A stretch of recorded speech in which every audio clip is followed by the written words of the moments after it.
plan accordingly. We are very packed the next 2 weeks, and I believe, if I may venture to guess here, I think we only have 2 days without a drop in the next 2 weeks. So, prepare yourself. Plan accordingly. Yo, what's going on, my VVOGs, my OMI homies, my NFT collectors, and everybody else on YouTube? It's your bromy, the Gale, back at it again with another Ask Me Anything update video. So, a couple of days ago, we had a Twitter Spaces with the Ecomi team, as we always do every other week, and in that Twitter Spaces, we get information directly from the team of future updates, things happening in the moment, and et cetera, et cetera. It's where you want to be if you're invested in the OMI token or VV collectibles, or if you're thinking about investing in both of those. So, as I like to do, I shortened it down to the best of the best questions that people would want to hear and know about. So that's what this video is going to be. So, if you want to get through it quicker, feel free to speed up the video to like 1.5x speed or greater, or you can watch it at the regular speed if that's what you want to do. So without further ado, let's just breeze into it. Dan, do you want to make a comment on the DC license with Palm? Some FUD busting. Yeah. Conspiracy theory. Was there something up with DC? I must have missed that. I guess. Well, all I'll say is that anyone who has been in Veve for a while will know that we have been dropping DC content for literally almost 1 year now, so I really just put it down to the fact that maybe whoever was in the marketing department over at DC wasn't aware of what was happening at Veve, but rest assured, we have a multi-year contract with DC that is not going anywhere. Okay, hopefully that settles the nerves a little. Is there, just for my knowledge or everyone else's, is there a difference between DC Direct, DC Comics, DC that Warner Brother owns? I mean, are they all under the one umbrella now, or do they all operate individually?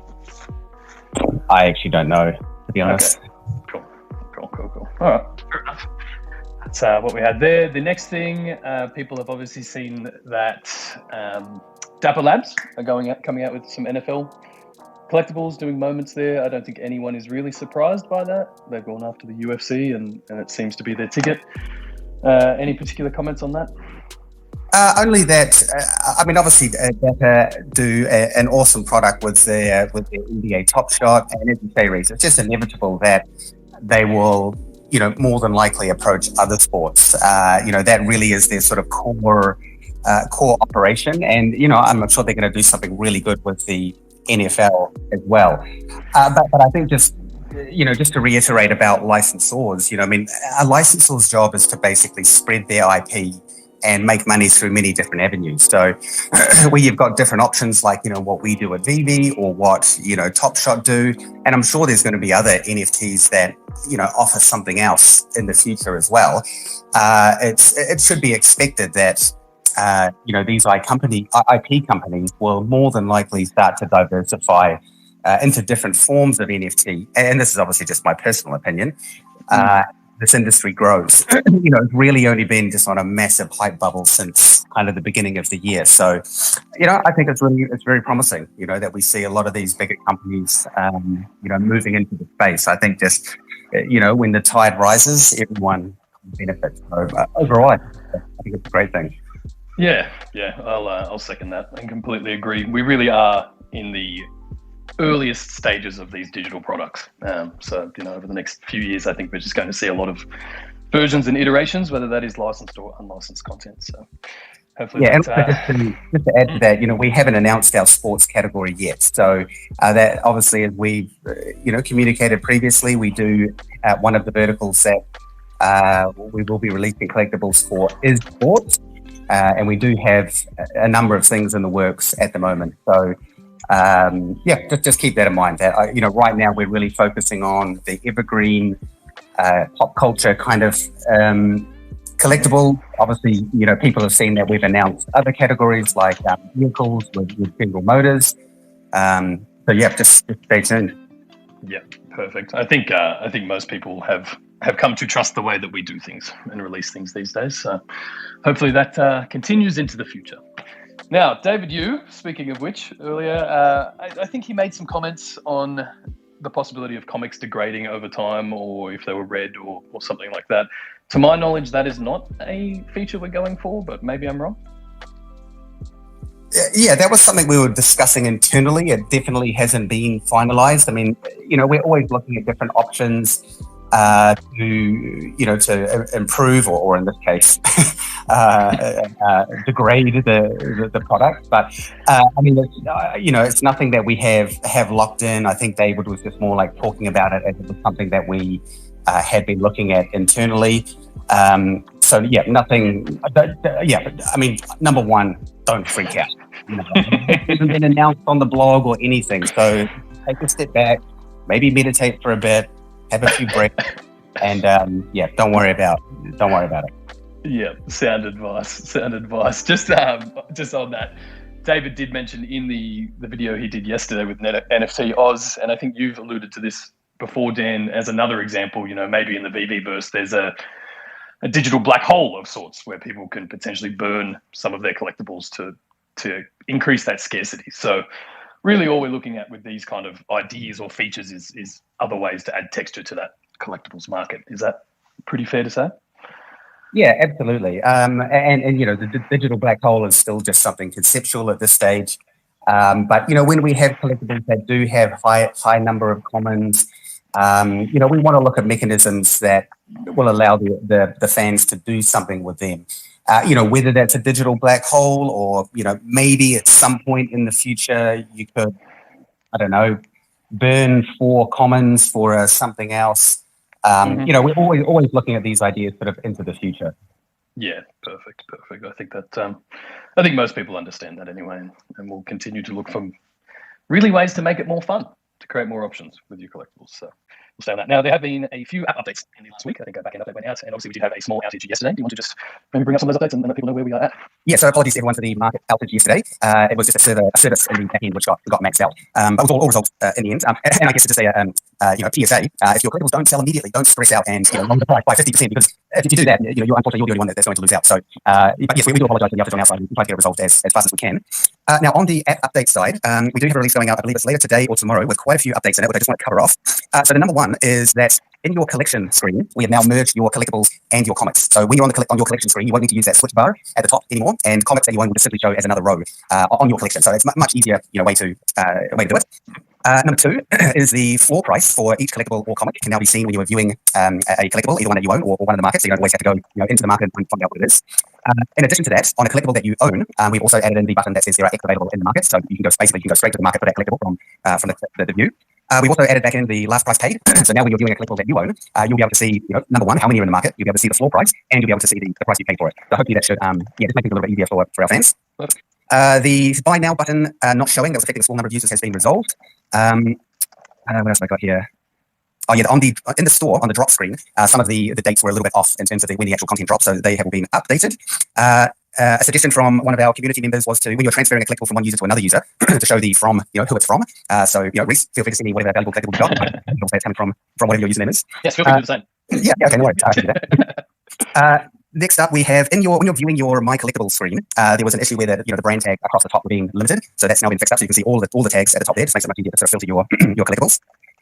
And also, as many of you are probably aware, notification refactor got rolled out yesterday. There was an issue with one of the notifications. So apologies to anyone who got bombarded, including myself, with notifications. I have actually asked the team to disable that, and they're working on the fix, which I believe is going out today. And then that's out.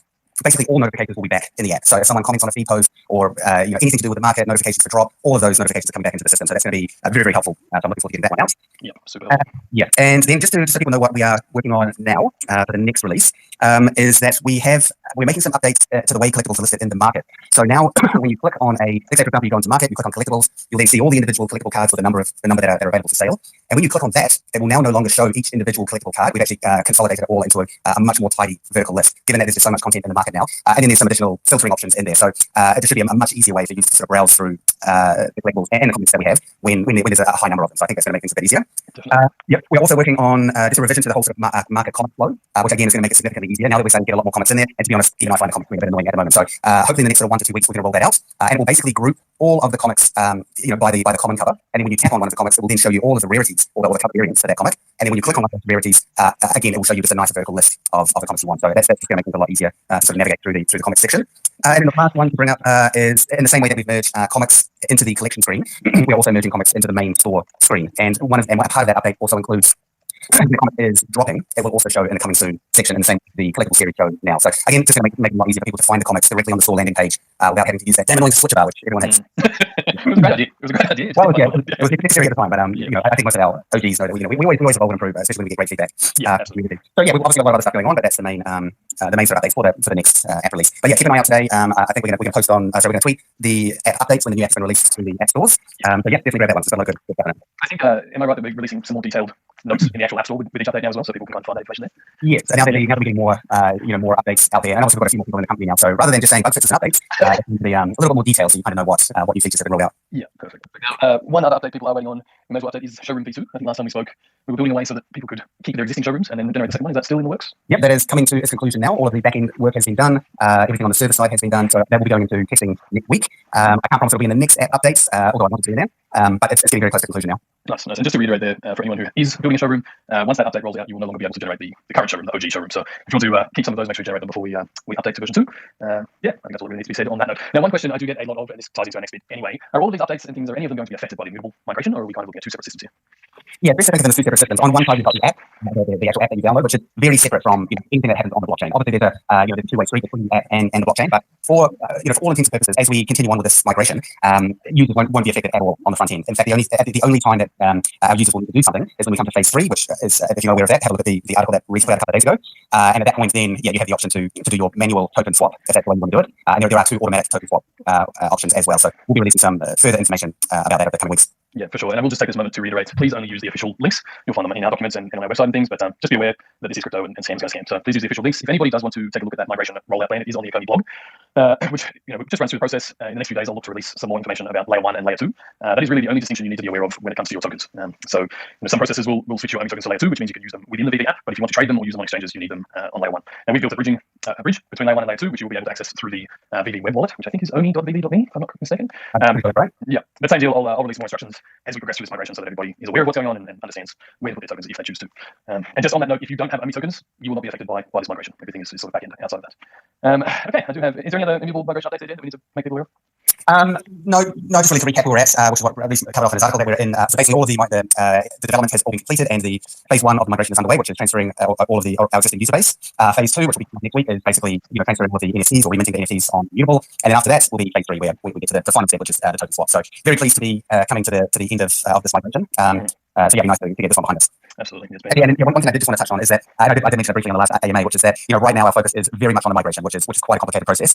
After that, the next feature that we will be beginning on immediately is the interoperable features for those collectibles that will be interoperable. So in a couple of weeks, we'll more than likely release some information about what collectibles are going to be interoperable.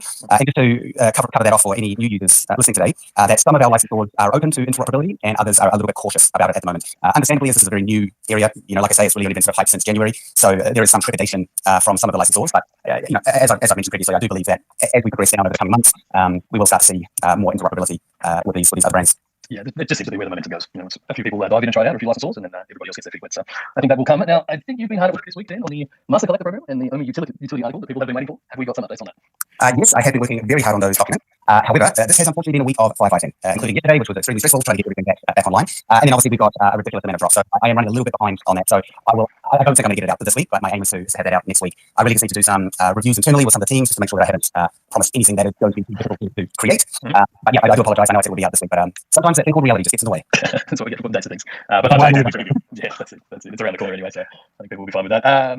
Kozik's Secret Rare. So I think people know that Frank Kozik is dropping Labbit Series 2 on Saturday. Again, just for anyone who wasn't here originally, there is a Clubhouse chat taking place at 5 p.m. tomorrow Pacific time in the Veve Collectors Clubhouse chat. So we've shared some links if you want to tune in and join for that conversation. They are usually a blast. But people are obviously curious about this Secret Rare that is being released. Am I right that is the one going to people who were affected by the gem issue? That is correct. In the same way that we gave out the secret rare to earlier in the year to users who were affected by a bug with the Ultraman 2D. So they will be listed on the store, but none of them will be available because the minted allocation will be going to the affected users. Okay, perfect. I think people are excited for that one, to be fair. And obviously, aside from all of the drops and developments we have going, there's a few events coming up. So we have some stuff coming up for New York City Comic Con. Is that right? Yes, well, it's not directly related to New York Comic Con, but it is the week of New York Comic Con. So we will be releasing next week some con exclusive collectibles from our licensed partners. So yeah, keep an eye out for those. Okay, stay tuned for those. Indeed, for anyone who wasn't around when San Diego Comic Con was on, we did some special releases just to co-celebrate that. And these ones will be released with a con exclusive tag as well. Dan, is that the expectation? They certainly will. Okay, fantastic. Just so people know. Perfect. I think the last thing I have on my list, Rome wasn't built in a day. I don't know if that's for me to point out to people. No, that's the lead point out to people. Okay. The reason I put that in there is, obviously I love to say close to the community and see what the general sentiment out there is. And I saw there were quite a few people who were disappointed that the metaverse was around 6 months or so away. And I just wanted to bring up that, creating a metaverse is not an easy task. You don't just download some software, press a button, and then boom, it's done. It's something equally as complex to the Veve app. And, for us, I think a lot of the OGs know that, we have to release things, get feedback from the community, what they like, what they don't like, implement those changes, roll out another feature. It very much is a two-way street, and the product evolves. We could come out with 10 new features tomorrow, but, really the best way to build out a product like Veve is to iterate and get feedback and then iterate again. That way, we're really getting a good sense of what the community wants and what features they like or don't like, and then we can act on that fairly quickly, as I think most of our fans have probably realised. So yeah, for everyone out there who thinks that the metaverse can be created in a week, I'm really sorry to disappoint you, but it is a massive project, and it is going to be 6 months to get out to the very, very first iteration of that. And there's no absolute promise. So don't message me in 6 months' time saying, "Dad, you're a liar." We're always doing the best that we can. But I just wanted to bring that up to say that these projects are very large and very intensive. So yeah, just a bit of understanding on that front. Oh, absolutely. And we really are working at the bleeding edge of these technologies. So I think for the most part, people do understand that and are very appreciative of the speed that we roll things out. So asks in regards to latency to AWS servers, there's a theory that those outside of US and Europe basically have no chance when we ping at over 230 milliseconds. I live in Australia, and I know with the amount of people now in Veve, it's just hard in general, but definitely harder in Australia, Asia, etc. Do we have any thoughts on that? Yes, I know there is I'm not going to say it's a theory. I'm going to call it a conspiracy that, anyone outside the US is disadvantaged. But I can tell you that I have a lot of friends here in New Zealand who are avid Veve collectors. They have the oldest phones. They live in an area that in New Zealand, what we call the wop-wops, which is basically a whole lot of trees with slow internet. And I don't know what it is with these guys, but they always get lucky.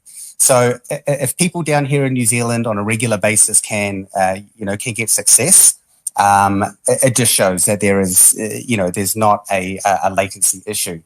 The other point is that our traffic has grown significantly over the past 30 days. So ultimately, it comes down to supply versus demand. And I know that when people miss out, there's all I see is bot, latency, Veve scamming, whatever. But it's actually not the case. We have a lot of bot protection in place, and the collectibles that do get sold are dispersed globally. Obviously, there is more in America because we have a much bigger audience in America. But I can assure you that the collectibles are picked up on a global level.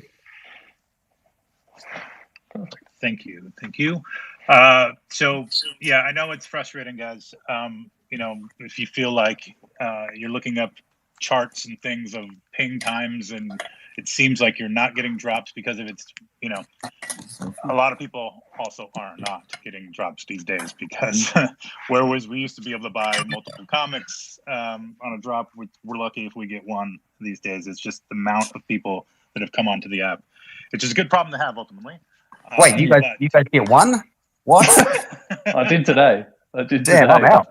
I love that you say we used to be able to get multiple comics. That was like 3 weeks ago. So I could get more than one. In the distant past. Feels like an eternity. Sure. And have you got a timescale as to when you think you'll be converting gems to OMI tokens again? When we'll be able to do that on the OMI network? You mean the gem to fiat? Yeah, or fiat or gem to OMI. Is it going to be gem to fiat, actual fiat, or is it going to be gem to OMI and then we do OMI to USDT? What's the process? It's gem to fiat is the first thing we're rolling out. So just to give everyone a quick update on that. We have passed all of the regulatory conditions, which is great. That was a mammoth mission to get through that. And now we are about 40% the way through just integration with our banking partner.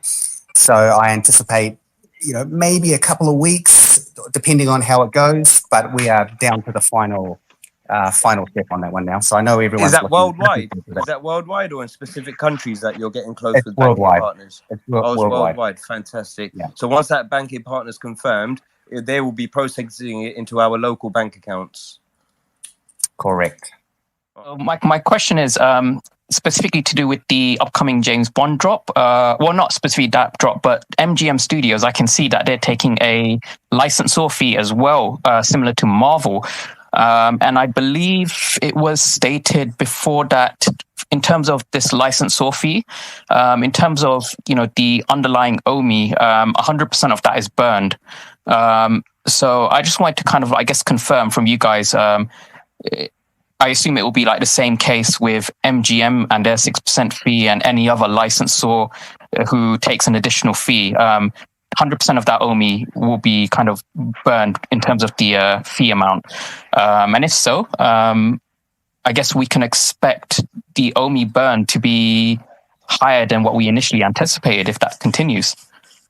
That is correct. So whatever the fee is, the secondary market fee gets the equal amount of OMI gets burnt. So yes, we may indeed see these burn rates increase. I think it's the assumption there. All right. John asks, will the 007 drops make up 4 separate complete sets, 2 separate complete sets of collectibles and posters, or 1 complete set of all 007 items? Great question. Within the app, if the drop has a separate banner and you click on it and it only shows those collectibles, then they are considered as a set. So for the 3 James Bond drops that we have coming up, which is the assets from the movie coming out tomorrow, as well as the first poster set, and then the second poster set coming out on Sunday, they will all be 3 different sets. Okay, so just to confirm, the 2 posters are going to be individual sets? No, so there's 2 Serious? poster sets dropping. There's 1 poster set dropping tomorrow, and there's another poster set dropping on Sunday. They are considered as 2 separate sets. So the posters are coming out in series of 2. In drops of 2 posters each. How about this? Foster asks, with the continued increase in the Veve user base, should we expect to see an increase in the amount of editions dropped on collectibles or physical collections coming in season 3?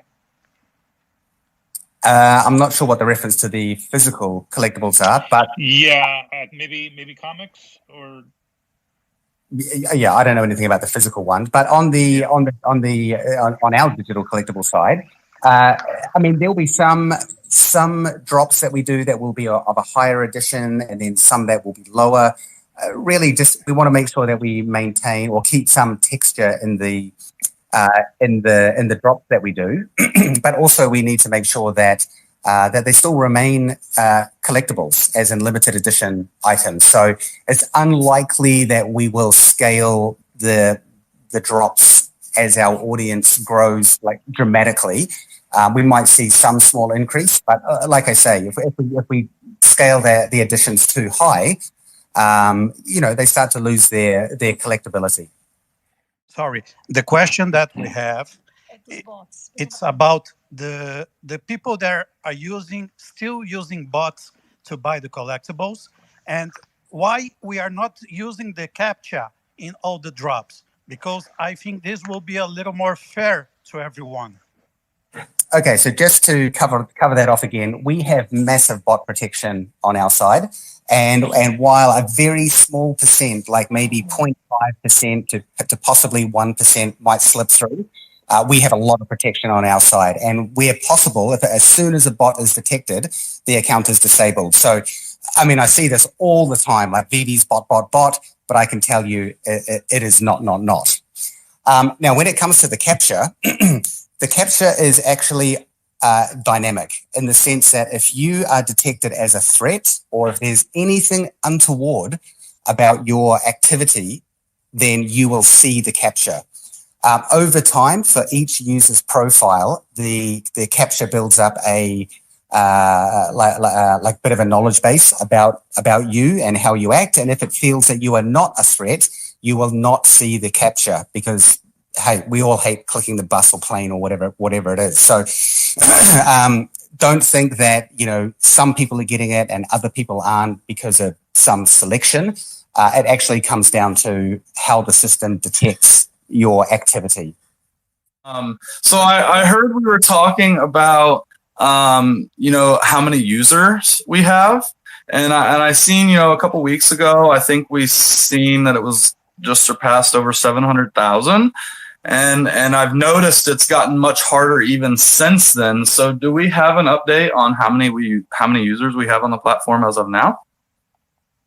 I won't disclose exactly how many users we have, but we are growing quite significantly on a daily basis. And that also ties into why it is getting harder to, you know, maybe get some comments or participate in these drops. So, thanks to everyone in our community who is sort of spreading the word about Veve and posting great videos and great content. It's definitely helping to bring a lot more users onto the platform. Regarding the comics, like before the drop today, like I saw that some of the drops, like example, like the secret rare or rare, had like some editions that were already sold before the drop.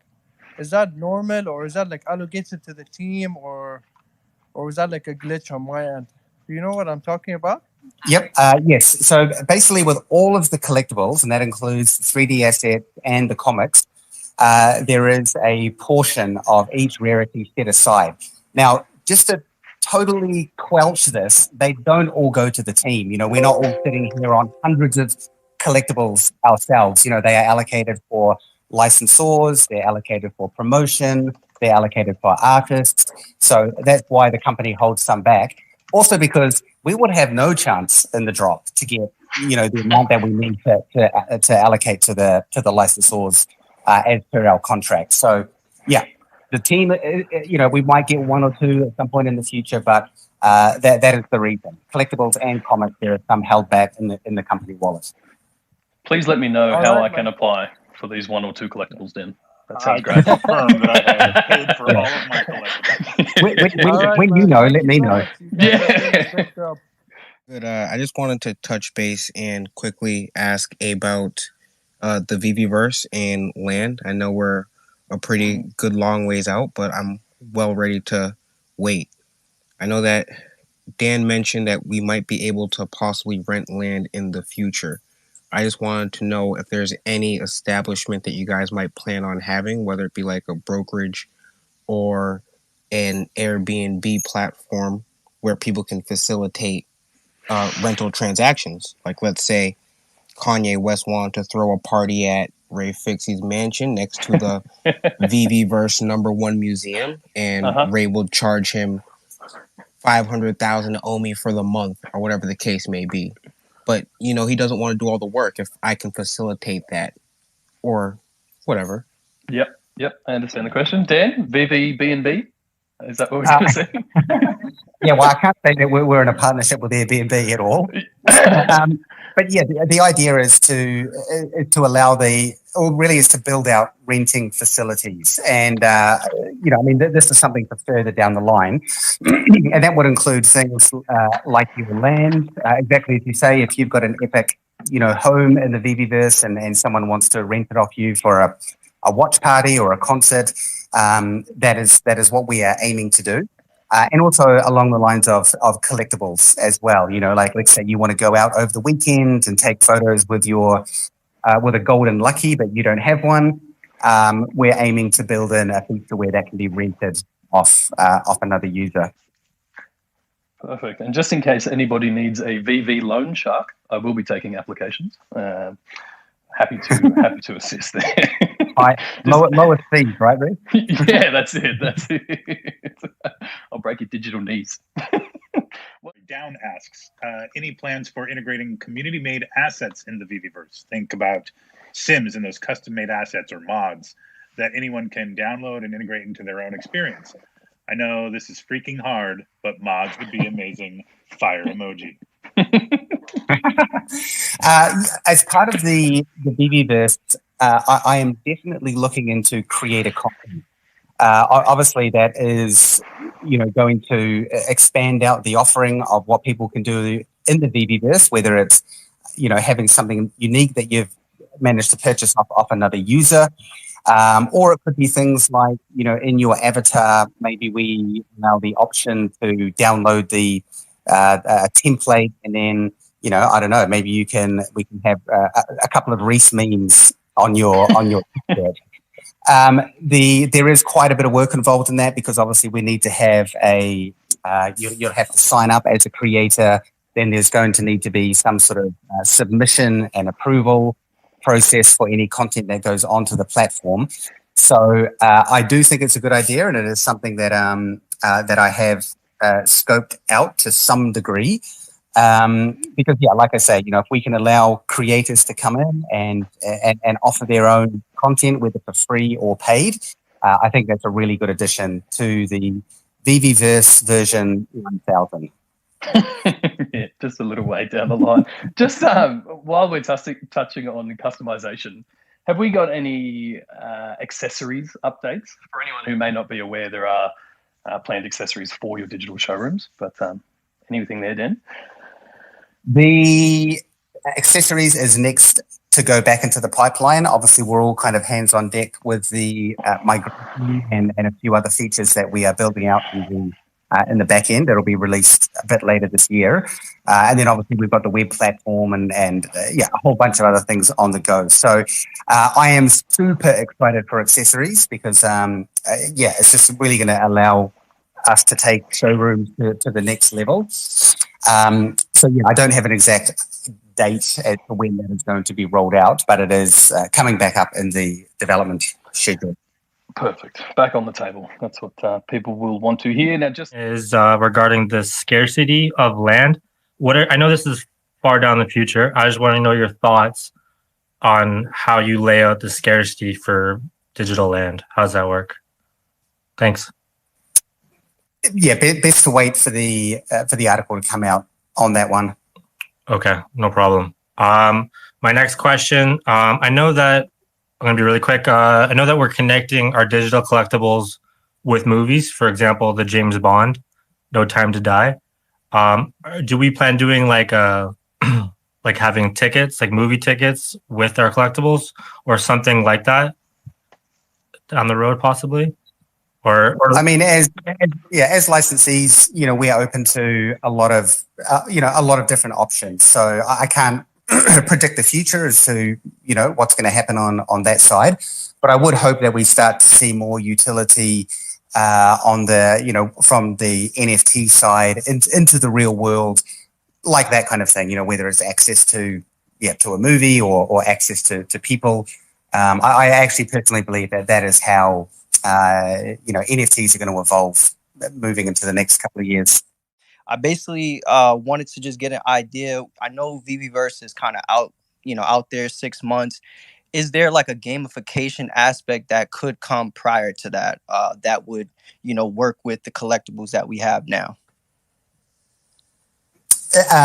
I'm going to say no, because even the VVverse itself is going to be more of a social experience to start off with. Obviously, adding gamification is a hot topic, and I think personally would add a lot of fun and a lot of utility to the collectibles. So I do want to see gamification of some form in the future. But in terms of gamifying the sort of collectibles that you have now individually, there is nothing planned up till the VVverse. Appreciate it. I had a quick question in regards to the serial killers. Actually, I remember seeing an article where you collect all the serial killers and you can make the last fat breakfast. Is that something that's going to be done through the app, or is it simply just something like lining them up in like the order of the last fat breakfast? That is not an article that I'm aware of. So maybe it was more of a community. That was me. Article. That was me. That was you. That was me. Let me articulate so that we get a lot of questions about this, to be honest with you. Yeah. So there is a prevailing theory that if you collect all 3 sets of serial killers, that it somehow unlocks a secret rare. I've been telling people that I don't think this is the case, but I would love for you to chime in if you feel otherwise. Well, obviously, being a secret rare, we can't allude to that. No, that's when I put that in the article, it was more to highlight the work of Ron, because those characters do make up his painting, The Last Fat Breakfast. So obviously, if you own all of those, you can line them up and recreate it. I think in the future there was talk of those kind of customizable backgrounds, things like that. So maybe a frame becomes available from that painting as well. Dan, any ideas on that? Yeah, I mean, it could be something that you might be able to set up yourself. Once we have accessories, you might be able to add a table in there and then line them up as per Ron painting. And then with the one of the new showrooms that we have coming up, which is the empty space. This won't be in phase 1, but in a later phase, we will want to add the option in there of adding, a specific background in there. So, I mean, ultimately, it's not going to be anything that we're going to release, but it is something that you could do as an owner of if you have the whole thing. We get some clarity and just again, this clarification on the NFL situation. I know a lot of people are worried, not worried, but I keep thinking, well, it's not a big deal when it comes to licensing. This happens all the time. One corporation or company gets licensed by 30 different brands. I mean, it's not uncommon, but just so you guys can just say it publicly. Thank you.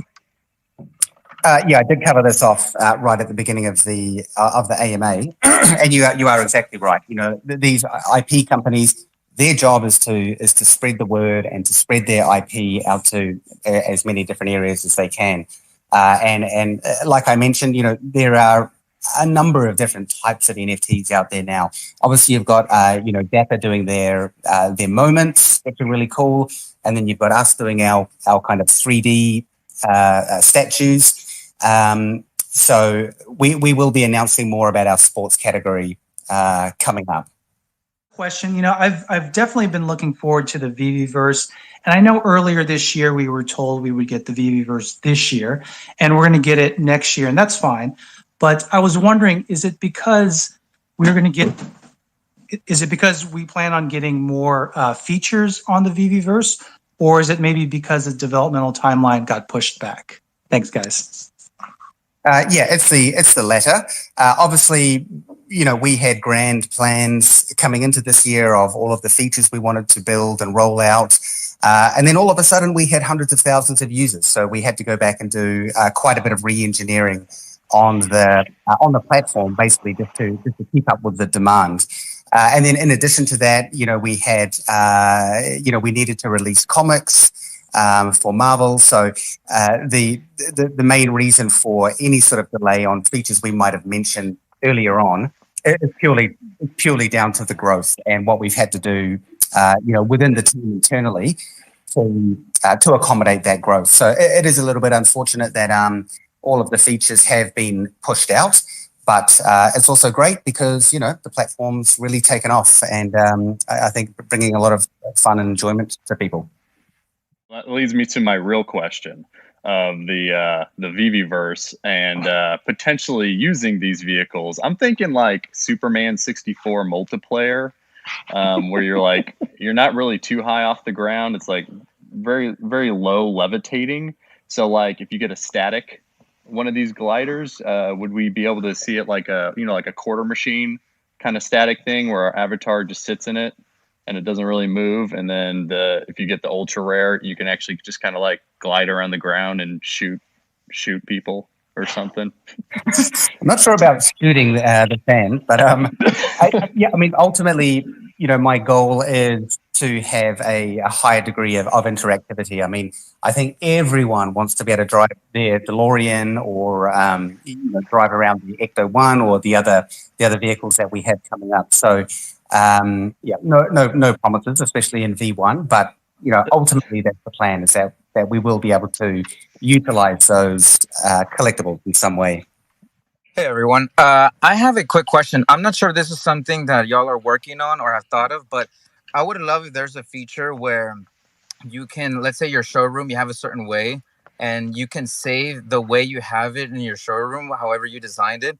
But in case you change it, you can reset it back to the way it was before, because 90% of my collection is comics, but the 10% of the digital collectible statues that I have, I notice like when I move them around, I like them one way, but then when I want to change it again, I'm like, I don't like it. Now I have to put everything back, and it takes quite some time. So will there be a feature where you can reset, or like you can save the way you had your showroom design at some point, and then if you change it, you can reset it back to the way you had it before?